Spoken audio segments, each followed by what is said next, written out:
Hello mga kapuge, Kuya Jet TV at your service. At for today's video, sasagutin po natin ang katanungan ng isa nating followers na nag-message po sa ating messenger. At ang kanya pong katanungan, kung ang Rusco Multicab po ba ay brand new o surplus. At para po sa kaalaman ng ating mga masugid na manonood, ang mga multicab po na tinitinda ng Rusco Motors ay mga Suzuki Japan Surplus.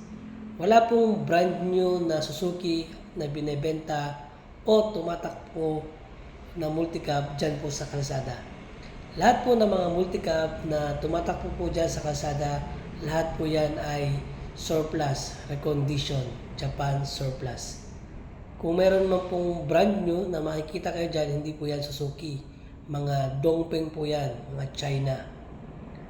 At ang brand new po na binebenta ng Rusco Motors ay ang Rusco Piaggio Ape. Ito pong mga tri-wheeler na original po from Italian brand, from the maker of Vespa scooter. Yan po ang mga brand new na binebenta ng Rusco. Pero lahat po ng multicab na binebenta ng Rusco, lahat po yan ay Japan Surplus. Wala pong brand new. At kung meron pa po kayong mga katanungan about sa mga Rusco Motors o sa mga multicab na tumatakbo po dyan o nakikita nyo sa kalsada, mag-message lang po kayo at sasagutin po natin yan. At pwede rin po kayong mag-comment dyan sa comment section para masagot po natin ang inyong mga katanungan. At kung bago pa lang po kayo sa aking channel, huwag niyo po kalimutang mag-follow at mag-subscribe para updated po kayo sa mga susunod ko pang video.